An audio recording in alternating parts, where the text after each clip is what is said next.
ദൈവ തിരുനാമം വാഴ്ത്തപ്പെടുമാറാകട്ടെ. ഇന്ന് രാത്രിയിൽ പിന്നെയും നമുക്ക് ഒരുമിച്ച് ദൈവപാദപീഠത്തിലേക്ക് ഇങ്ങനെ കടന്നു വന്ന് ദൈവവചനത്തിൻ്റെ മുമ്പിൽ അല്പസമയമായിരിക്കാൻ കർത്താവ് നൽകി തരുന്ന ഈ നല്ല അവസരത്തെ ഓർത്ത് ദൈവത്തിന് സ്തോത്രം ചെയ്യുന്നു. ഈ ക്ലാസ്സുകൾ ശ്രദ്ധിക്കുന്ന എല്ലാ പ്രിയപ്പെട്ടവരെയും ഓർത്ത് കർത്താവിനെ സ്തുതിക്കുകയും ഒരിക്കൽ കൂടെ എൻ്റെ സ്നേഹവന്ദനങ്ങളെ അറിയിക്കുകയും ചെയ്യുന്നു. ദൈവത്തിൻ്റെ വചനമാണ് നമ്മെ ബലപ്പെടുത്തുകയും ക്രിസ്തീയ ജീവിതത്തിൽ നമ്മെ മുൻപോട്ട് നയിക്കുകയും ചെയ്യുന്നത്.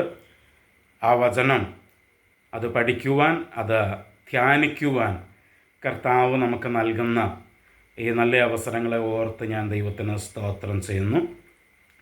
രാത്രി പിന്നെ നമുക്ക് ദൈവത്തിൻ്റെ വചനത്തിലേക്ക് കടന്നു വരാം. എഫേസ് ലേഖനം 3-ാം അധ്യായം അതിൻ്റെ അവസാന ഭാഗത്താണ് നമ്മൾ എത്തിയിരിക്കുന്നത്. അതിൻ്റെ 16 മുതൽ 19 വരെയുള്ള വാക്യങ്ങൾ അത് അപ്പോസ്തലനായ പൗലോസ് എഫെസോസിലുള്ള ദൈവമക്കൾക്ക് വേണ്ടി പ്രാർത്ഥിക്കുന്ന പ്രാർത്ഥന, അതാണ് നമ്മൾ ചിന്തിച്ചു കൊണ്ടിരിക്കുന്നത്.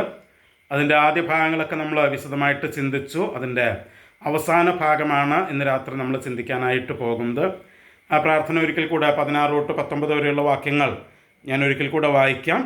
അവൻ തൻ്റെ മഹത്വത്തിൻ്റെ ധനത്തിന് ഒത്തവണ്ണം അവൻ്റെ ആത്മാവിനാൽ നിങ്ങൾ അകത്തെ മനുഷ്യനെ സംബന്ധിച്ച് ശക്തിയോടെ ബലപ്പെടേണ്ടതിനും ക്രിസ്തു വിശ്വാസത്താൽ നിങ്ങളുടെ ഹൃദയങ്ങളിൽ വസിക്കേണ്ടതിനും വരം നൽകണമെന്നും നിങ്ങൾ സ്നേഹത്തിൽ വേരൂന്നി അടിസ്ഥാനപ്പെട്ടവരായി വീതിയും നീളവും ഉയരവും ആഴവും എന്തെന്ന് സകല വിശുദ്ധന്മാരോടും കൂടെ ഗ്രഹിക്കുവാനും പരിജ്ഞാനത്തെ കവിയുന്ന ക്രിസ്തുവിൻ സ്നേഹത്തെ അറിവാനും പ്രാപ്തരാകുകയും ദൈവത്തിൻ്റെ എല്ലാ നിറവിനോളവും നിറഞ്ഞു വരികയും വേണം എന്നും പ്രാർത്ഥിക്കുന്നു. അപ്പോൾ അവിടെ കഴിഞ്ഞ ആഴ്ച നമ്മൾ പരിജ്ഞാനത്തെ കവിയുന്ന ക്രിസ്തുവിൻ സ്നേഹത്തെ അറിയുവാൻ പ്രാപ്തരാവുക എന്നുള്ള ഭാഗമാണ് കഴിഞ്ഞ ആഴ്ച നമ്മൾ ചിന്തിച്ചത്. അത് കഴിഞ്ഞ അപ്പോസ്തലനായ പൗലോസ് അവർക്ക് വേണ്ടി പ്രാർത്ഥിക്കുന്ന അവസാനത്തെ വാചകം ഇതാണ്: ദൈവത്തിൻ്റെ എല്ലാ നിറവിനോളവും അവർ നിറഞ്ഞു വരികയും വേണം എന്ന് അപ്പോസ്തലനായ പൗലോസ് അവർക്ക് വേണ്ടി പ്രാർത്ഥിക്കുകയാണ്. ദൈവത്തിൻ്റെ എല്ലാ നിറവിനോളവും നിറഞ്ഞു വരികയും വേണം എന്ന് അവർക്ക് വേണ്ടി പ്രാർത്ഥിക്കുകയാണ്. അപ്പം നമ്മളെക്കുറിച്ച് ദൈവത്തിൻ്റെ പദ്ധതി എന്ന് പറയുന്നത് നാം ദൈവത്തിൻ്റെ എല്ലാ നിറവിനോളവും നിറഞ്ഞു വരണം എന്നുള്ളതാണ് നമ്മെക്കുറിച്ചുള്ള ദൈവത്തിൻ്റെ പദ്ധതി എന്ന് പറയുന്നത്. അപ്പോസ്തലനായ പൗലോസ് അതിനുവേണ്ടിയാണ് പ്രാർത്ഥിക്കുന്നത്. അപ്പം ദൈവത്തിൻ്റെ നിറവ് ഇംഗ്ലീഷിൽ പറഞ്ഞിരിക്കുന്നത് ഓൾ ഫുൾനെസ് ഓഫ് ഗാഡ്. ദൈവത്തിൻ്റെ സകല നിറവിനോളവും നമ്മളും നിറഞ്ഞു വരണം. Be filled with all fullness of God. ദൈവത്തിൻ്റെ സകല നിറവിനാലും നമ്മൾ എന്ത് ചെയ്യണം? നിറയപ്പെടണം എന്നാണ് അപ്പോസ്തലനായ പൗലോസ് ഇവിടെ പ്രാർത്ഥിക്കുന്നത്. അപ്പം ദൈവത്തിൻ്റെ സകല നിറവിനാലും നമ്മൾ നിറയപ്പെടുക. മറ്റൊരർത്ഥത്തിൽ പറഞ്ഞാൽ നാം വളർന്ന് ക്രിസ്തുവിൽ നാം ജനിച്ചതുകൊണ്ട് മാത്രം കാര്യമായില്ല. നമ്മൾ വളർന്ന് ആ ദൈവത്തിൻ്റെ നിറവിനോളം നമ്മൾ നിറഞ്ഞു വരിക എന്നുള്ളത് ദൈവത്തിന് നമ്മെക്കുറിച്ചുള്ള പദ്ധതിയാണ്. എഫേസ് ലേഖനത്തിൽ തന്നെ 4-ാം അധ്യായത്തിൻ്റെ 14-15 വാക്യങ്ങൾ നമ്മൾ വായിക്കുമ്പോൾ അവിടെ നമ്മളിങ്ങനെയാണ് വായിക്കുന്നത്: അങ്ങനെ നാം ഇനി മനുഷ്യരുടെ ചതിയാലും ഉപായത്താലും തെറ്റിച്ച് കളയുന്ന തന്ത്രങ്ങളിൽ കുടുങ്ങിപ്പോകുവാൻ തക്കവണ്ണം ഉപദേശത്തിൻ്റെ ഓരോ കാറ്റിനാൽ അലഞ്ഞുഴലുന്ന ശിശുക്കളായിരിക്കാതെ സ്നേഹത്തിൽ സത്യം സംസാരിച്ചുകൊണ്ട് ക്രിസ്തു എന്ന തലയോളം സകലത്തിലും വളരുവാനിടയായിത്തീരും. അപ്പം നമ്മൾ വളരേണ്ടത്, ഫില്ലാകേണ്ടത് ക്രിസ്തു എന്ന തലയോളമാണ് എന്ത് ചെയ്യേണ്ടത്? വളരേണ്ടത് എന്ന് നമ്മളിവിടെ വായിക്കുന്നു. നമ്മൾ ആ 4-ാം അധ്യായം പഠിക്കുമ്പോൾ നമ്മൾ ആ വാക്യങ്ങളെക്കുറിച്ച് വിശദമായിട്ട് നമ്മൾ ചർച്ച ചെയ്യും. ഞാനിപ്പോൾ അത് ജസ്റ്റ് ഒന്ന് വായിച്ചു എന്നേ ഉള്ളൂ. നമ്മളത് വിശദമായിട്ട് പുറകെ ചർച്ച ചെയ്യും. അപ്പം ദൈവത്തിൻ്റെ സകല നിറവിനോളവും നിറഞ്ഞു വരിക, അല്ലെങ്കിൽ ക്രിസ്തു എന്ന തലയോളം നമ്മൾ വളരുക എന്നുള്ളതാണ് ദൈവത്തിന് നമ്മെക്കുറിച്ചുള്ള ഉദ്ദേശം അല്ലെങ്കിൽ പദ്ധതി എന്ന് പറയുന്നത്. അതിനുവേണ്ടിയാണ് അപ്പോസ്തലനായ പൗലോസ് ഇവിടെ പ്രാർത്ഥിക്കുന്നത്. ദൈവവചനത്തിൽ ചില ഭാഗങ്ങളിലേക്ക് നമുക്കൊന്ന് അതോടുള്ള ബന്ധത്തിലൊന്ന് വരണം. നിങ്ങൾ യോഹന്നാൻ്റെ സുവിശേഷത്തിലേക്കൊന്ന് വരാമോ? യോഹന്നാൻ്റെ സുവിശേഷം അതിൻ്റെ 1-ാം അധ്യായം നമുക്കൊന്ന് എടുക്കാം. യോഹന്നാൻ്റെ സുവിശേഷം 1-ാം അധ്യായം. യോഹന്നാൻ്റെ സുവിശേഷം 1-ാം അധ്യായത്തിൻ്റെ 16-17 വാക്യങ്ങൾ നമുക്കൊന്ന് വായിച്ച് നോക്കണം. യോഹന്നാൻ്റെ സുവിശേഷം 1-ാം അധ്യായത്തിൻ്റെ 16-17 വാക്യങ്ങൾ. അവിടെ നമ്മളിങ്ങനെയാണ് വായിക്കുന്നത്: അവൻ്റെ നിറവിൽ നിന്ന് നമുക്കെല്ലാവർക്കും കൃപമേൽ കൃപ ലഭിച്ചിരിക്കുന്നു. 17-ാം വാക്യം: ന്യായപ്രമാണം മോശ മുഖാന്തരം ലഭിച്ചു, കൃപയും സത്യവും യേശുക്രിസ്തു മുഖാന്തരം വന്നു. അപ്പോൾ അവിടെ 16-ാം വാക്യത്തിൽ വായിക്കുന്നത് അവൻ്റെ നിറവിൽ നിന്ന്. അവൻ്റെ നിറവിൽ നിന്ന് അവിടെ യേശുവിനെ കുറിച്ചാണ് പറയുന്നത്. ഫ്രം ഹിസ് ഫുൾനെസ്, അവൻ്റെ നിറവിൽ നിന്ന്, യേശുവിൻ്റെ നിറവിൽ നിന്ന് നമുക്കെല്ലാവർക്കും കൃപമേൽ കൃപ ലഭിച്ചിരിക്കുന്നു. അപ്പം ക്രിസ്തുവിൻ്റെ നിറവിൽ നിന്ന്, എഫെസ്യൻസിൽ നമ്മൾ പറഞ്ഞത് ദൈവത്തിൻ്റെ എല്ലാ നിറവിനോളം നിറഞ്ഞു വരണം എന്നാണ്. യോഹന്നാൻ്റെ സുവിശേഷത്തിൽ പറയുന്നത് ക്രിസ്തുവിൻ്റെ നിറവിൽ നിന്ന്, യേശുവിൻ്റെ നിറവിൽ നിന്ന് നമുക്കെല്ലാവർക്കും കൃപമേൽ കൃപ ലഭിച്ചിരിക്കുന്നു. അപ്പം യേശുവിൻ്റെ നിറവിൽ നിന്ന്, അപ്പം യേശുവിൽ ഒരു ഫുൾനെസ് ഉണ്ട്. യേശുവിലൊരു ഫുൾനെസ്, ഒരു നിറവുണ്ട്. യേശുവിലൊരു നിറവുണ്ട്. എന്താണ് യേശുവിലെ നിറവ് എന്ന് ചോദിച്ചാൽ, യോഹന്നാൻ്റെ സുവിശേഷത്തിൽ നമ്മൾ വായിക്കുന്നു, അതിൻ്റെ 1-ാം അധ്യായത്തിൻ്റെ തന്നെ 14-ാം വാക്യത്തിൽ നമ്മൾ വായിക്കുന്നു. എന്താ വായിക്കുന്നത്? വചനം ജഡമായി തീർന്നു, കൃപയും സത്യവും നിറഞ്ഞവനായി നമ്മുടെ ഇടയിൽ പാർത്തു. അപ്പം യേശുവിനെ കുറിച്ച് പറയുകയാണ്, വചനം ജഡമായി തീർന്നു, അവൻ കൃപയും സത്യവും നിറഞ്ഞവനായി നമ്മുടെ ഇടയിൽ പാർത്തു. So Jesus was full of grace and mercy, grace and truth. യേശു അവൻ കൃപയും സത്യവും നിറഞ്ഞവനായിരുന്നു. കൃപയും സത്യവും നിറഞ്ഞവനായിരുന്നു. ആര്? യേശു. അപ്പോൾ യേശുവിൻ്റെ നിറവിൻ്റെ ഫുൾനെസ്സിൻ്റെ ഒരു ഭാഗം അവിടെ പറഞ്ഞത് ഗ്രേസ് ആൻഡ് ട്രൂത്ത്, കൃപയും സത്യവും നിറഞ്ഞവനായിരുന്നു യേശു. ആ യേശുവിനെ കുറിച്ച് അവിടെയാണ് 16-ാം വാക്യത്തിൽ പറഞ്ഞത് അവൻ്റെ നിറവിൽ നിന്ന്. ആരുടെ? യേശുവിൻ്റെ. യേശുവിൽ എന്തൊക്കെയാണ് നിറഞ്ഞിരുന്നത്? കൃപയും സത്യവും നിറഞ്ഞിരുന്നു. അവൻ്റെ നിറവിൽ നിന്ന് നാം 16-ാം വാക്യം പറയുക, അവൻ്റെ നിറവിൽ നിന്ന് നമുക്കെല്ലാവർക്കും കൃപമേൽ കൃപ പ്രാപിച്ചിരിക്കുന്നു. ഗ്രേസ് അപ്പോൺ ഗ്രേസ്, കൃപമേൽ കൃപ എന്ന് വെച്ചാൽ അബണ്ടന്റ് ഗ്രേസ്. അളക്കാൻ കഴിയാത്തത്ര കൃപ അവനിൽ നിന്ന് നമുക്ക് ലഭിച്ചിരിക്കുന്നു. എന്തുകൊണ്ട്? അവൻ കൃപ നിറഞ്ഞവനായതുകൊണ്ട്. He is full of grace. യേശു കൃപ നിറഞ്ഞവനാണ്. അതുകൊണ്ട് അവനിൽ നിന്ന് കൃപമേൽ കൃപ നാം പ്രാപിച്ചിരിക്കുന്നു. ഗ്രേസ് അപ്പോൺ ഗ്രേസ്, കൃപമേൽ കൃപ, അബണ്ടന്റ് ഗ്രേസ്, അളവ് കൂടാത്ത കൃപ യേശുവിൽ നിന്ന് നമുക്ക് ലഭിച്ചിരിക്കുന്നു. എന്തുകൊണ്ട്? യേശുവിൽ കൃപ നിറഞ്ഞവനായതുകൊണ്ട്. യേശു കൃപ നിറഞ്ഞവനായതുകൊണ്ട്. അപ്പോൾ യോഹന്നാൻ്റെ സുവിശേഷം 1-ാം അധ്യായത്തിൻ്റെ 14-ാം വാക്യത്തിൽ അവൻ കൃപയും സത്യവും നിറഞ്ഞവനായിരുന്നു എന്ന് പറഞ്ഞിട്ട് 16-ാം വാക്യത്തിൽ പറയുക അവൻ്റെ നിറവിൽ നിന്ന്, ആ കൃപ നിറഞ്ഞവനായ ക്രിസ്തുവിൽ നിന്ന് കൃപമേൽ കൃപ, ഗ്രേസ് അപ്പോൺ ഗ്രേസ് നമുക്ക് കിട്ടിയെന്ന് പറഞ്ഞിട്ട് ഇനി 17-ാം വാക്യത്തിൽ പറയുക എന്താണ്? ന്യായപ്രമാണം മോശ മുഖാന്തരം വന്നു, കൃപയും സത്യവും യേശു ക്രിസ്തു മുഖാന്തരം വന്നു. ഓക്കെ, 14-ാം വാക്യത്തിൽ Jesus was full of grace and truth. യേശു കൃപയും സത്യവും നിറഞ്ഞവനായിരുന്നു. 16-ാം വാക്യത്തിൽ ആ നിറവിൽ നിന്ന് നമുക്ക് കൃപമേൽ കൃപ ലഭിച്ചു. 17-ാം വാക്യത്തിൽ യേശു മുഖാന്തരം കൃപയും സത്യവും വന്നു. എന്തുകൊണ്ട്? അവൻ കൃപയും സത്യവും നിറഞ്ഞവനായതുകൊണ്ട്.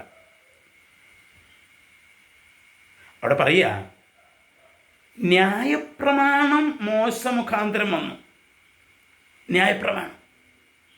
അപ്പം ന്യായപ്രമാണം എന്തല്ലായിരുന്നു? കൃപയല്ലായിരുന്നു. ന്യായപ്രമാണം എന്തല്ലായിരുന്നു? സത്യമല്ലായിരുന്നു. കാരണം മോശ മുഖാന്തരം വന്ന ന്യായപ്രമാണം അത് കൃപയും സത്യവുമായിരുന്നെങ്കിൽ പിന്നെ യേശു മുഖാന്തരം കൃപയും സത്യവും വന്നു എന്നോട് പറയേണ്ട ആവശ്യമില്ല. അപ്പം ന്യായപ്രമാണം മോശ മുഖാന്തരം വന്നു, കൃപയും സത്യവും ആരിലൂടെ വന്നു? യേശു ക്രിസ്തു മുഖാന്തരം വന്നു. അതവിടെ പറയുന്നത്. അപ്പോൾ എഫെസ്യൻസിൽ നമ്മൾ വായിച്ചത്, പൗലോസ് പ്രാർത്ഥിക്കുക, നിങ്ങൾ ദൈവത്തിൻ്റെ സകല നിറവിനോളവും നിറഞ്ഞു വരണം. അത് യേശു ക്രിസ്തുവിനോളം വളരുക എന്നാണ് നമ്മൾ പറഞ്ഞിട്ട് യോഹന്നാൻ്റെ സുവിശേഷത്തിൽ പറഞ്ഞു, യേശുവിൻ്റെ നിറവെന്ന് പറയുന്നത് full of grace and truth, കൃപയും സത്യവും നിറഞ്ഞവൻ. അവനിൽ നിന്ന് നമുക്ക് കൃപമേൽ കൃപ ലഭിച്ചു, കൃപയും സത്യവും നമുക്ക് ലഭിച്ചു. ന്യായപ്രമാണത്തിലൂടെയല്ല. ന്യായപ്രമാണം മോശ മുഖാന്തരം വന്നപ്പോൾ കൃപയും സത്യവും യേശു ക്രിസ്തു മുഖാന്തരമാണ് വന്നത്. നോക്കിക്കേ, യേശു യോഹന്നാൻ്റെ സുവിശേഷം തന്നെ 14-ാം അധ്യായത്തിൻ്റെ 6-ാം വാക്യത്തിൽ യേശു പറഞ്ഞൊരു പ്രസ്താവനയുണ്ട്, ഞാൻ തന്നെ വഴിയും സത്യവും ജീവനുമാകുന്നു. So he himself is the truth. യേശു തന്നെയാണ് സത്യം. യേശു സത്യം കൊണ്ട് നിറഞ്ഞവനാണ് എന്ന് മാത്രമല്ല, അവൻ തന്നെയാണ് സത്യം. ഹല്ലേലൂയ. അവൻ തന്നെയാണ് സത്യം. അവനാണ് സത്യം. ഇനി ഇതേ യോഹന്നാൻ്റെ സുവിശേഷത്തിൽ തന്നെ അതിൻ്റെ 18-ാം അധ്യായത്തിലേക്ക് നമ്മൾ വരുമ്പോൾ പിലാത്തോസിൻ്റെ മുമ്പിൽ കർത്താവിനെ വിചാരണ ചെയ്യുന്ന സമയത്ത് അതിൻ്റെ 37-ാം വാക്യത്തിൽ, യോഹന്നാൻ്റെ സുവിശേഷം 18-ാം അധ്യായത്തിൻ്റെ 37-ാം വാക്യത്തിൽ നമ്മൾ വായിക്കുന്നു, പീലാത്തോസ് അവനോട്, എന്നാൽ നീ രാജാവ് തന്നെയല്ലോ എന്ന് പറഞ്ഞതിന് യേശു, നീ പറഞ്ഞതുപോലെ ഞാൻ രാജാവ് തന്നെ. സത്യത്തിന് സാക്ഷി നിൽക്കേണ്ടതിനായി ഞാൻ ജനിച്ചിരിക്കുന്നു, അതിനായി ലോകത്തിൽ വന്നുമിരിക്കുന്നു. സത്യതൽപരനായവൻ എല്ലാം എൻ്റെ വാക്ക് കേൾക്കുന്നു എന്ന് പറഞ്ഞു. നോക്കിക്കേ, ഇപ്പം യേശു പറയുക, ഞാൻ വന്നത് എന്തിനാണ്? സത്യത്തിന് സാക്ഷ്യം വഹിക്കാനായിട്ടാണ് ഞാൻ വന്നത്. ടു വിറ്റ്നസ് ട്രൂത്ത്, സത്യത്തിന് സാക്ഷ്യം വഹിക്കാനായിട്ട്. അപ്പോൾ ഇപ്പോൾ 3 കാര്യങ്ങൾ നമ്മൾ പറഞ്ഞു. ഒന്ന്, യോഹന്നാൻ്റെ സുവിശേഷം 1-ാം അധ്യായം 14-ാം വാക്യത്തിൽ നമ്മൾ പറഞ്ഞു യേശു കൃപയും സത്യവും നിറഞ്ഞവനായിരുന്നു എന്ന് പറഞ്ഞു. 14-ന്റെ 6-ൽ പറഞ്ഞു യേശു തന്നെയാണ് സത്യമെന്ന് പറഞ്ഞു. 18-ന്റെ 37-ൽ യേശു പറയുന്നു, ഞാൻ സത്യത്തിന് സാക്ഷ്യം വഹിക്കാനാണ് വന്നത്. സോ സത്യമായവൻ ഈ ലോകത്തിലേക്ക് വന്നു, സത്യം നിറഞ്ഞവനായി, സത്യത്തിന് സാക്ഷ്യം വഹിക്കാനായി.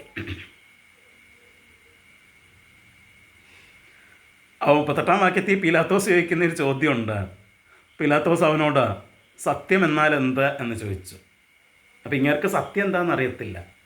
ഇയാളൊരു ന്യായാധിപനാണ്, പക്ഷെ സത്യം എന്താണെന്ന് അറിയത്തില്ലാത്തൊരു ന്യായാധിപൻ. ഓക്കെ, ഞാൻ അതിലേക്ക് പോകുന്നില്ല. അപ്പം നമ്മൾ പറഞ്ഞത്, പൗലോസ് എഫെസോസിലെ വിശ്വാസികൾക്ക് വേണ്ടി പ്രാർത്ഥിക്കുന്നു, നിങ്ങൾ ദൈവത്തിൻ്റെ സകല നിറവിനോളവും നിറഞ്ഞു വരണം എന്ന് പ്രാർത്ഥിക്കുമ്പോൾ നമ്മൾ യേശുവിനെ കുറിച്ച് പറഞ്ഞു, അവൻ കൃപയും സത്യവും നിറഞ്ഞവൻ. അവൻ്റെ നിറവിൽ നിന്ന് നമുക്ക് കൃപമേൽ കൃപ ലഭിച്ചിരിക്കുന്നു. ന്യായപ്രമാണം മോശ മുഖാന്തരം വന്നു, കൃപയും സത്യവും യേശു ക്രിസ്തു മുഖാന്തരം വന്നു. എന്നിട്ട് പറയുക, അവൻ തന്നെയാണ് സത്യം, അവൻ സത്യത്തിന് സാക്ഷ്യം വഹിക്കാനായിട്ട് വന്നത്. നോക്കിക്കേ മക്കളെ, കർത്താവ് കൃപയും സത്യവും നിറഞ്ഞവനായിരുന്നെങ്കിൽ അവൻ്റെ നിറവിനോളം നിറഞ്ഞു വരുന്ന നമ്മുടെ ജീവിതത്തിലും എന്തുണ്ടായിരിക്കണം? ആ കൃപയും ആ സത്യവും നമ്മുടെ ജീവിതത്തിലും ഉണ്ടായിരിക്കണം.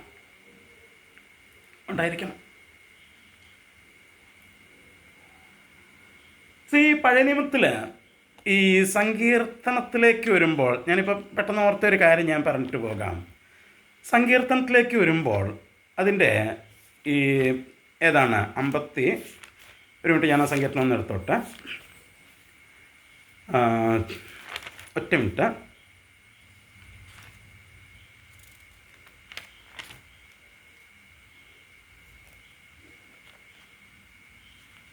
ആ 51 സങ്കീർത്തനം, അതിനകത്ത് അതിൻ്റെ 6-ാം വാക്യത്തിൽ, 51 സങ്കീർത്തനത്തിൻ്റെ 6-ാം വാക്യത്തിൽ ദാവീദ് പറയുന്ന ഒരു കാര്യമുണ്ട്. അന്തർഭാഗത്തിൽ സത്യമല്ലോ നീ ഇച്ഛിക്കുന്നത്. അതായത് പുറമേ അഭിനയിക്കുന്ന സത്യമല്ല ദൈവം ഇച്ഛിക്കുന്നത്, അന്തർഭാഗത്തിലെ സത്യമാണ് ദൈവം ഇച്ഛിക്കുന്നത്. അത് ദാവീദിന് ഇപ്പോഴാണ് മനസ്സിലായത്. അതെന്താ മനസ്സിലാകാൻ കാരണം എന്ന് വെച്ചാൽ നമുക്കറിയാം, 51 സങ്കീർത്തനം നമ്മൾ വായിക്കുന്നുണ്ട്. ദാവീദ് ബേത്ശേബയുടെ അടുത്ത് ചെന്നതിന് ശേഷം നാഥാൻ പ്രവാചകൻ അവൻ്റെ അടുത്ത് വന്നിട്ട് അവൻ്റെ പാപത്തെക്കുറിച്ച് ബോധം വരുത്തിയപ്പോൾ അവൻ പാടിയ സങ്കീർത്തനമാണ്. അപ്പോഴാണ് അവന് മനസ്സിലായത് ദൈവം ആഗ്രഹിക്കുന്നത് പുറമെ അഭിനയിക്കുന്ന സത്യമല്ല, അന്തർഭാഗത്തിലെ സത്യമാണ്. എന്താ ഇതിൻ്റെ കാരണം എന്ന് വെച്ച് കഴിഞ്ഞാൽ, ആ സംഭവം നമുക്കറിയാം. എന്താണ്? ബേത്ശേബയെ ദാവീദ് കണ്ടു, മോഹിച്ചു, അവളെ വീട്ടിലേക്ക് വിളിച്ചു, അവളുമായിട്ട് വ്യഭിചാരം ചെയ്തു. അതിനുശേഷം അവളുടെ ഭർത്താവ് ഊരിയാവിനെ വിളിച്ചു വരുത്തിയിട്ട് അവനെ വീട്ടിലേക്ക് പറഞ്ഞേക്കാൻ നോക്കി. എന്ന് വെച്ചാൽ എന്താ പുള്ളി ചെയ്തതെന്ന് വെച്ചാൽ, ബേത്ശേബ ഗർഭമുണ്ടാകുകയാണെങ്കിൽ, പ്രഗ്നൻ്റ് ആകുകയാണെങ്കിൽ അത് ഊരിയാവിൻ്റെ മുകളിൽ വയ്ക്കാമല്ലോ എന്നാണ് പുള്ളി ചിന്തിച്ചത്. അപ്പോൾ നോക്കിക്കേ, ഊരിയാവ് നോക്കുമ്പോൾ ദാവീദ് എങ്ങനത്തെ മനുഷ്യനാണ്? അയ്യോ, യുദ്ധം നടക്കുന്ന സമയത്ത് എന്നെ വിളിച്ചു വരുത്തി ലീവ് തന്ന് വീട്ടിലേക്ക് വിടുന്ന എത്ര നല്ല രാജാവ്. അപ്പോൾ പുറത്ത് ദാവീദ് അഭിനയിക്കുന്നത് അതാ, പക്ഷെ ഉള്ളിൽ അതല്ല. ഉള്ളിൽ താൻ ചെയ്ത തെറ്റ് മറയ്ക്കാനായിട്ട് നോക്കുക. ഇനി രണ്ടാമത്, ഇത് നടക്കുന്നില്ലെന്ന് കണ്ടു കഴിഞ്ഞപ്പോൾ ഊരിയാവിൻ്റെ കയ്യിലൊരു കത്ത് യോവാബിന് കൊടുത്തു വെച്ചു. എന്താണ്? ഈ ഊരിയാവിനെ മുമ്പിൽ നിർത്തിയിട്ട് ഇവനെ കൊല്ലണം എന്ന് പറഞ്ഞൊരു കത്ത് കൊടുത്തു വെച്ചു. യോവാബ് ആ കത്ത് പ്രകാരം എന്ത് ചെയ്തു? ഊരിയാവിനെ നിർത്തി കൊന്നു. ഊരിയാവ് മരിച്ചു എന്ന് കേട്ട് കഴിഞ്ഞപ്പോൾ ദാവീദ് ബേത്ശേബയെ സ്വന്തം ഭാര്യയായിട്ട് വീട്ടിലേക്ക് കൊണ്ടുവന്നു. അപ്പോൾ ജനങ്ങളൊക്കെ എന്താ വിചാരിക്കുക? ഓ, ഇതുപോലൊരു നല്ല രാജാവ്, എന്തുവാ, രാജാവിന് വേണ്ടി യുദ്ധം ചെയ്യാൻ പോയിട്ട് ഊരിയാവ് യുദ്ധത്തിൽ മരിച്ചപ്പം അവൻ്റെ ഭാര്യ വിധവയാകാതിരിക്കാനായിട്ട് ദാവീദ് അവളെ സ്വന്തം ഭാര്യയായിട്ട് സ്വീകരിച്ചു. എത്ര നല്ല രാജാവാന്ന് നോക്കിക്കേ. ഇതാ ജനത്തിൻ്റെ മുമ്പിൽ അഭിനയിക്കുന്നത്. പക്ഷേ ഈ അഭിനയം നടത്തിക്കൊണ്ടിരിക്കുമ്പോഴാണ് നാഥാൻ പ്രവാചകൻ വന്നിട്ട് പറയുന്നത്, നീ ചെയ്തത് തെറ്റാണ്. അപ്പോൾ ദാവീദിന് മനസ്സിലായി, ജനത്തിൻ്റെ മുമ്പിൽ പുറമേ അഭിനയിക്കാമെങ്കിലും ദൈവം നോക്കുന്നത് എന്താണ്? അന്തർഭാഗത്തിലെ സത്യമാണ്. നമ്മൾ പലപ്പോഴും ഇങ്ങനെ പലതും അഭിനയിക്കാറുള്ളതാണ്. പക്ഷേ പ്രിയമുള്ളവരെ, ദൈവം നോക്കുന്ന അന്തർഭാഗത്തിലെ സത്യമാണ്. അപ്പം യേശു അവൻ കൃപയും സത്യവും നിറഞ്ഞവനായിരുന്നു. അവൻ്റെ നിറവിൽ നിന്ന് നമുക്ക് കൃപമേൽ കൃപ ലഭിച്ചു. കൃപയും സത്യവും യേശു മുഖാന്തരം വന്നെങ്കിൽ നാമും ആ കൃപയും സത്യവും നിറഞ്ഞവരായി തീരണം എന്നാണ് എഫേസ് ലേഖനത്തിൽ പൗലോസ് എന്ത് ചെയ്യുന്നത്? പ്രാർത്ഥിക്കുന്നതിൻ്റെ അർത്ഥം. ഓക്കെ, ഒന്ന് രണ്ട് ഭാഗങ്ങളോട് നമുക്കൊന്ന് നോക്കണം. കൊലോസ്യ ലേഖനത്തിലേക്ക് നമുക്കൊന്ന് വരാം. കൊലോസ്യ ലേഖനം അതിൻ്റെ 2-ാം അധ്യായത്തിൻ്റെ, കൊലോസ്യ ലേഖനം 2-ാം അധ്യായത്തിൻ്റെ 9ഉം 10ഉം വാക്യങ്ങൾ. കൊലോസ്യ ലേഖനം 2-ാം അധ്യായത്തിൻ്റെ 9ഉം 10ഉം വാക്യങ്ങൾ ഇങ്ങനെയാണ് നമ്മൾ വായിക്കുന്നത്. അവനിലല്ലോ ദൈവത്തിൻ്റെ സർവ്വസമ്പൂർണതയും ദേഹരൂപമായി വസിക്കുന്നത്. എല്ലാ വാഴ്ചയ്ക്കും അധികാരത്തിനും തലയായ അവനിൽ നിങ്ങൾ പരിപൂർണരായിരിക്കുന്നു. അപ്പം അവിടെയും യേശുവിനെ കുറിച്ചാണ് പറയുന്നത്. 9-ാം വാക്യത്തിൽ പറഞ്ഞു, അവനിൽ, ആരിൽ? യേശുവിലാണ് ദൈവത്തിൻ്റെ സർവസമ്പൂർണതയും, ഓൾ ഫുൾനെസ് ഓഫ് ഗോഡ്, ദൈവത്തിൻ്റെ സകല സമ്പൂർണതയും ആരിലാണ് വസിക്കുന്നത്? യേശുവിലാണ് വസിക്കുന്നത്. യേശുവിലാണ് വസിക്കുന്നത്. ദൈവത്തിൻ്റെ സകല സമ്പൂർണതയും യേശുവിലാണ് വസിക്കുന്നത്. എന്നിട്ട് 10-ാം വാക്യത്തിൽ പറയുക, എല്ലാ വാഴ്ചയ്ക്കും അധികാരത്തിനും തലയായ അവനിൽ നിങ്ങളും പരിപൂർണരായിരിക്കുന്നു. യു ആർ ഓൾസോ ഫിൽഡ്, നിങ്ങളും പരിപൂർണരായിരിക്കുന്നു. നോക്കിക്കേ, യേശുവിലാണ് ദൈവത്തിൻ്റെ സർവസമ്പൂർണതയും വസിക്കുന്നതെങ്കിൽ ഞാൻ ദൈവത്തിൻ്റെ സർവസമ്പൂർണതയുടെ നിറവിനോളം നിറഞ്ഞു വരണം എന്ന് പറയുമ്പോൾ പൗലോസ് ഉദ്ദേശിക്കുന്നത് ഞാൻ യേശുവിനെ പോലെ ആകണമെന്ന് തന്നെയാണ് ഉദ്ദേശിക്കുന്നത്. യേശുവിനെ പോലെ ആവുക. ഹല്ലേലൂയ. കാരണം അവനിലാണ് ദൈവത്തിൻ്റെ സകല സമ്പൂർണതയും ദേഹരൂപമായിട്ട് വസിക്കുന്നത്. നോക്കിക്കേ, ദേഹരൂപമായിട്ട് വസിക്കാനുള്ള കാരണമെന്ന് പറയുന്നത്, നമുക്ക് കാണാൻ കഴിയണമെങ്കിൽ ഒരു ദേഹം വേണം.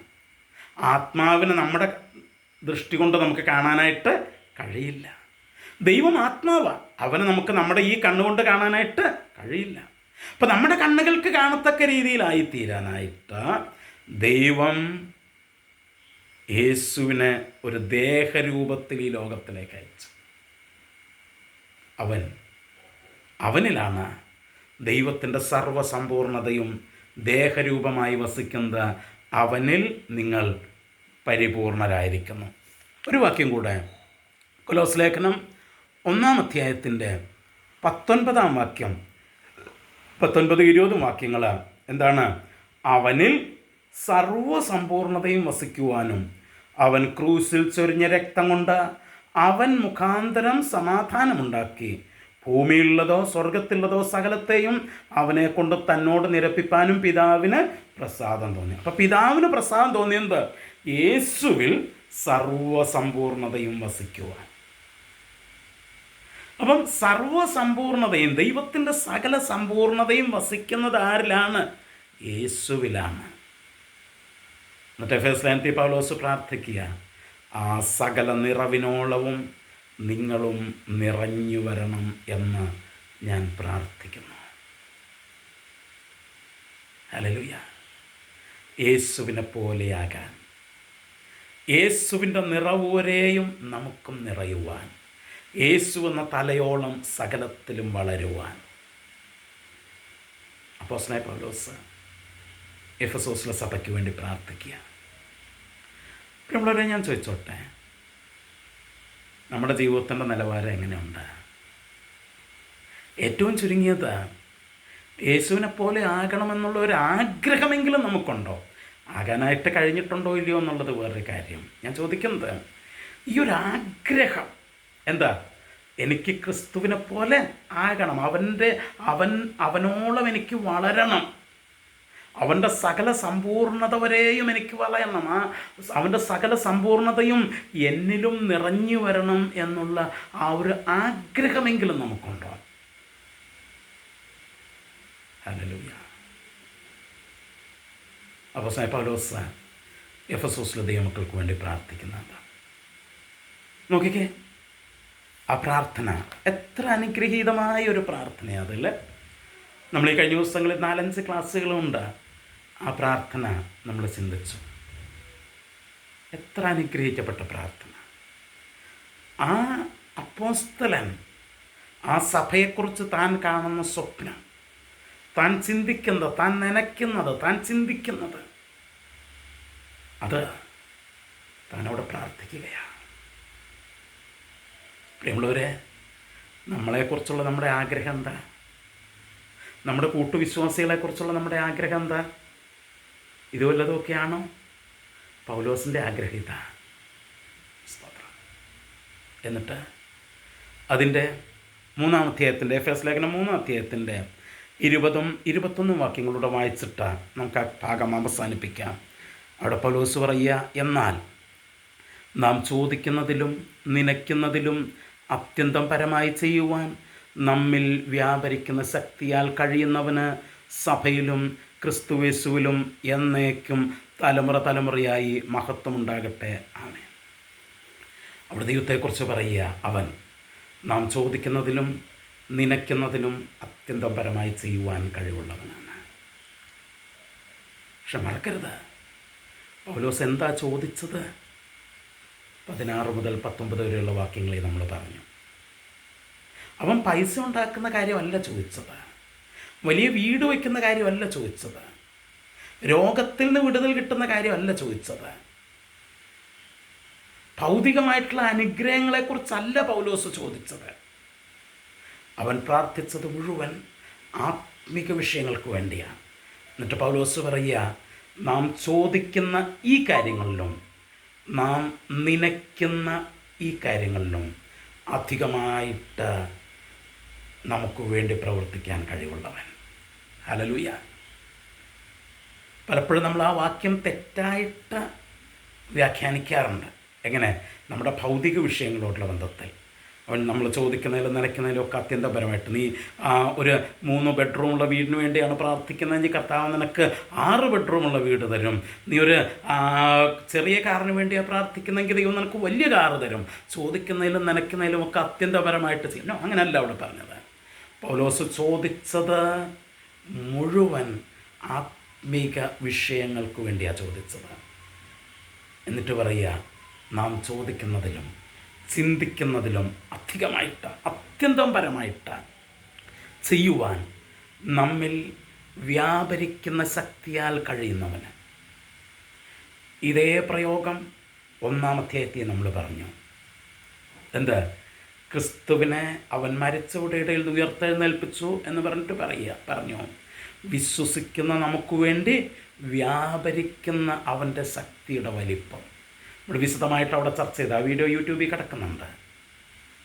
അപ്പോൾ അതേ കാര്യമായി ഇവിടെയും പറയുന്നത്, ആ വ്യാപരിക്കുന്ന ആ ശക്തിയാൽ കഴിയുന്നവൻ അവന് സഭയിലും ക്രിസ്തുയേശുവിലും എന്നേക്കും തലമുറ തലമുറയായി മഹത്വം ഉണ്ടാകട്ടെ.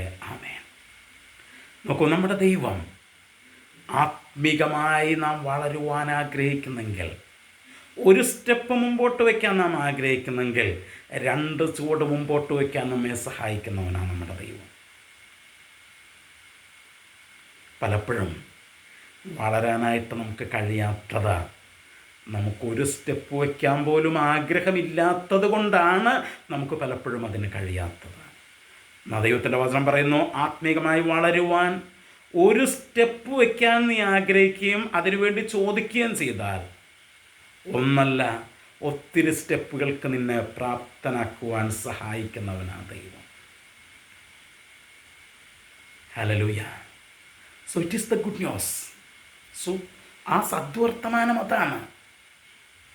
നിനക്ക് വളരാൻ ആഗ്രഹമുണ്ടെങ്കിൽ ദൈവം നിന്നെ വളർത്തും.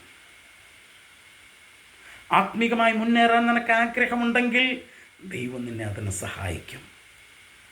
നമ്മുടെ പരിമിതികൾ ദൈവത്തിന് വിഷയമല്ല, നമ്മുടെ പാരമ്പര്യങ്ങൾ ദൈവത്തിന് വിഷയമല്ല, ഈവൻ നമ്മുടെ ജീനുകൾ പോലും ദൈവത്തിന് വിഷയമല്ല.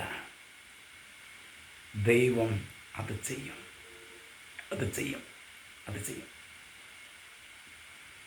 പ്രിയമുള്ളവരെ, അപ്പം എഫേസ് ലേഖനത്തിൻ്റെ ആദ്യത്തെ 3 അധ്യായങ്ങളാണ് നമ്മൾ പഠിച്ച് തീർത്തത്. ഈ 3 അധ്യായങ്ങളിൽ നമ്മൾ പഠിച്ചു വന്നത് എന്താണ്? ദൈവസഭയുടെ സ്നേഹത്തെക്കുറിച്ചും ഐക്യതയെക്കുറിച്ചുമാണ് നമ്മൾ പഠിച്ചു വന്നത് മുഴുവൻ. ആവർത്തിച്ച് പൗലോസ് പറഞ്ഞത് ദൈവസഭയുടെ സ്നേഹം അതേക്കുറിച്ചാണ്, ഐക്യത അതേക്കുറിച്ചാണ് പറഞ്ഞത്. അപ്പോൾ എഫേസ് ലേഖനത്തിൻ്റെ 1 മുതൽ 3 വരെയുള്ള അധ്യായങ്ങൾ നമ്മൾ പറയുന്നത് ഡോക്ട്രിൻ ഓഫ് യൂണിറ്റിയാണ്, ഐക്യതയുടെ ഡോക്ട്രിനാണത്. കർത്താവിനെ വെച്ചാൽ അടുത്ത ദിവസം തൊട്ട് നമ്മൾ 4-ാം അധ്യായത്തിലേക്ക് കയറും. 4-ാം അധ്യായം തൊട്ട് നമ്മൾ പറയുന്നത് പ്രാക്ടീസ് ഓഫ് യൂണിറ്റിയാണ്. ഈ യൂണിറ്റി, ഈ ഐക്യത എങ്ങനെ പ്രായോഗിക ജീവിതത്തിൽ നമ്മൾ കൊണ്ടുവരണം, അതാണ് നമ്മൾ 4-ാം അധ്യായം തൊട്ട് കാണുക. പ്രിയമുള്ളവരെ, നമ്മൾ ഇന്നത്തെ ക്ലാസ് കൂടെ അവസാനിപ്പിക്കുകയാണ്. ഞാൻ പറഞ്ഞത്, ഈ അനുഗ്രഹിക്കപ്പെട്ട ലേഖനം, അതിൻ്റെ 3 അധ്യായങ്ങൾ പഠിക്കാനായിട്ട് കർത്താവ് നമ്മളെ സഹായിച്ചു. അതിനകത്ത് ഓരോ സ്ഥലങ്ങളിലും നമ്മൾ കണ്ടു ദൈവം നമ്മെ വിളിച്ചത്, സഭയിലാക്കിയത് ആ ഐക്യതയിലും സ്നേഹത്തിലും ഒരുമിച്ച് നിൽക്കാനാണെന്ന്. നമ്മളത് വിശദമായിട്ട് ചർച്ച ചെയ്തതുകൊണ്ട് ഞാനതിലേക്ക് തിരിച്ചു പോകുന്നില്ല. ഇന്ന് രാത്രി ഒരിക്കൽ കൂടെ നമുക്ക് ദൈവസന്ധിയിലും തീരുമാനിക്കാം, കർത്താവെ, ആ തികഞ്ഞ സ്നേഹത്തിലും തികഞ്ഞ ഐക്യതയിലും നിൽക്കുവാൻ അവിടെ നിന്ന് സഹായിക്കണമേ എന്ന് നമുക്ക് ദൈവത്തോട് പ്രാർത്ഥിക്കാം. അവനത് ചെയ്യും. കാരണം നാം ചോദിക്കുന്നതിലും നനയ്ക്കുന്നതിലും അത്യന്തം പരമായി ചെയ്യുവാൻ നമ്മിൽ വ്യാപരിക്കുന്ന ശക്തി കൊണ്ട് അവന് കഴിയും. അവനത് ചെയ്യും. നമ്മളൊന്ന് പ്രാർത്ഥിച്ചാൽ മതി, നമ്മളൊന്ന് ആഗ്രഹിച്ചാൽ മതി, നമ്മളൊരു സ്റ്റെപ്പ് വെച്ചാൽ മതി. ദൈവം നമ്മെ ബാക്കിയുള്ളതിന് ശക്തിപ്പെടുത്തും. എന്നെക്കൊണ്ട് കഴിയത്തില്ലെന്ന് ചിന്തിക്കണ്ട. ശരിയാ, നമ്മളെക്കൊണ്ട് കഴിയത്തില്ല, പക്ഷേ ദൈവം അത് ചെയ്യും. ഈ ദിവസങ്ങളിൽ അപ്പോസ്തലനായ പൗലോസിനെ പോലെ നമ്മുടെ സഭകൾക്ക് വേണ്ടി, നമ്മുടെ ദൈവമക്കൾക്ക് വേണ്ടി നമുക്കും പ്രാർത്ഥിക്കാം. അവരും ഈ തികഞ്ഞ സ്നേഹത്തിലൊന്നായി തീരേണ്ടതിന് പ്രാർത്ഥിക്കാം. നിങ്ങൾ ചോദിക്കുന്നതിലും നനയ്ക്കുന്നതിലും അത്യന്തം പരമായി ചെയ്യുന്നവനാണ് നമ്മുടെ ദൈവം. നാം പ്രാർത്ഥിക്കുമെങ്കിൽ ദൈവം അത് ചെയ്യും. നമ്മുടെ ജീവിതത്തിൽ അത് ചെയ്യും. നമ്മുടെ സഭയിൽ അത് ചെയ്യും. നമ്മുടെ ആത്മീക മണ്ഡലത്തിൽ ദൈവം അത് ചെയ്യും. കാരണം എഫേസ് ലേഖനം പറയുന്നു, അവൻ നാം ചോദിക്കുന്നതിലും നനയ്ക്കുന്നതിലും അത്യന്തപരമായി ചെയ്യുന്നവനാണ്. പ്രിയമുള്ളവരെ, നമുക്ക് ആ ദൈവത്തോട് പ്രാർത്ഥിക്കാം. ഈ ദിവസങ്ങളിൽ ആത്മാർത്ഥമായി നമുക്ക് ആ ദൈവസന്ധിയിൽ പ്രാർത്ഥിക്കാം. ആത്മാർത്ഥമായിട്ട് നമുക്ക് ദൈവത്തോട് പ്രാർത്ഥിക്കാം. കർത്താവേ, നീ ഇങ്ങനെ ചെയ്യണമേ എന്ന് നമുക്ക് പ്രാർത്ഥിക്കാം. അതിനായി ദൈവം നമ്മെ സഹായിക്കട്ടെ. കർത്താവ് നമ്മെ അനുഗ്രഹിക്കട്ടെ. പ്രിൻസ് പാസ്റ്ററെ പ്രാർത്ഥിക്കാമോ? സ്നേഹവാനായ ദൈവമേ, സ്വർഗ്ഗപിതാവേ, ഇന്നലെ സമയത്തായി ഞങ്ങളെ കർത്താവെ, ഞങ്ങളെ കേൾക്കുന്ന നല്ല ആലോചനയ്ക്ക് മുമ്പാകെ ഞങ്ങളെ തന്നെ സമ്പൂർണമായി സമർപ്പിക്കുന്നു. ദൈവത്തിന്റെ എല്ലാ നിറവിനോളം നിറഞ്ഞു വരുവാൻ തക്കവണ്ണം കർത്താവെ, ക്രിസ്തുവിൽ കർത്താവെ ഞങ്ങളെ ജനിപ്പിച്ച് ആ ക്രിസ്തുവിൽ വളർത്തി ക്രിസ്തു എന്ന തലയോളം വളരുവാൻ തക്കവണ്ണം കർത്താവെ ഞങ്ങളെ പ്രാപ്തരാക്കുന്ന അങ്ങയുടെ കൃപയ്ക്കായി സ്തോത്രം ചെയ്യുന്നു. കർത്താവെ, അങ്ങയുടെ സ്നേഹത്തിലും ഐക്യത്തിലും കർത്താവെ വളരുവാൻ തക്കവണ്ണം കർത്താവെ ഞങ്ങളെ സഹായിക്കണമേ എന്ന് ഞങ്ങൾ അങ്ങയോട് പ്രാർത്ഥിക്കുന്നു. ഞങ്ങൾക്ക് തന്ന വാഗ്ദത്തത്തിനായി സ്തോത്രം ചെയ്യുന്നു. കർത്താവെ, ഞങ്ങൾ ചോദിക്കുന്നതിനും നനയ്ക്കുന്നതിനും അത്യന്തപരമായി അങ്ങ് ഞങ്ങളിൽ പ്രവർത്തിക്കുന്ന അങ്ങയുടെ കൃപയ്ക്കായി ഞങ്ങൾ അങ്ങയെ വാഴ്ത്തുന്നു. അങ്ങയുടെ സ്നേഹത്താൽ നിറഞ്ഞു വരുവാൻ കർത്താവെ, ഞങ്ങളുടെ ഐക്യതയിൽ നിറഞ്ഞു വരുവാൻ തക്കവണ്ണം ഞങ്ങളെ സഹായിക്കണമേ എന്ന് ഞങ്ങൾ അങ്ങയോട് പ്രാർത്ഥിക്കുന്നു. കർത്താവെ, അസത്യമായ അങ്ങയെ സേവിപ്പാൻ കർത്താവെ, സത്യത്തെ തിരിച്ചറിയുവാൻ തക്കവണ്ണം ഞങ്ങളെ പ്രാപ്തരാക്കിയ കൃപയ്ക്കായി സ്തോത്രം. ആ സത്യത്തിന് സാക്ഷ്യം വഹിക്കുന്നവരായി നിലനിൽപ്പാൻ തക്കവണ്ണം ഞങ്ങളെയും സഹായിക്കണമേ എന്ന് ഞങ്ങൾ അങ്ങയോട് പ്രാർത്ഥിക്കുന്നു. കർത്താവെ, ഇതിൽ വന്ന എല്ലാവരെയും കർത്താവ് ബലപ്പെടുത്തണമേ. ഈ വചനം കേൾക്കുന്നവരെല്ലാവരെയും ഹൃദയത്തിൽ കർത്താവെ ക്രിസ്തുവിന്റെ സ്നേഹത്തെ ദാഹിപ്പാൻ, ആ ക്രിസ്തുവിന്റെ ഐക്യതയിലേക്ക് വരുവാൻ തക്കവണ്ണം എല്ലാവരുടെ ഹൃദയത്തെയും കർത്താവ് ഒരുക്കണമേ എന്ന് ഞങ്ങൾ അങ്ങയോട് പ്രാർത്ഥിക്കുന്നു. കർത്താവെ, ദൈവവചനം പറഞ്ഞ അനുദാസിനു വേണ്ടി പ്രാർത്ഥിക്കുന്നു. കർത്താവെ, ഇനിയും കൃപ പകരണമേ, മേൽക്കുമേൽ ശക്തിയും ബലവും പകരണമേ എന്ന് ഞങ്ങൾ അങ്ങയോട് പ്രാർത്ഥിക്കുന്നു. ഞങ്ങളെ സമ്പൂർണമായി ഞങ്ങളുടെ ഹിതത്തിനായി ഞങ്ങളുടെ നിറവിനോളം നിറഞ്ഞു വരുവാൻ തക്കവണ്ണം ഞങ്ങളെ സമ്പൂർണമായി സമർപ്പിക്കുന്നു. ഞങ്ങൾക്ക് വേണ്ടി ജീവനെ നൽകിയ യേശു ക്രിസ്തുവിൻ നാമത്തിൽ തന്നെ.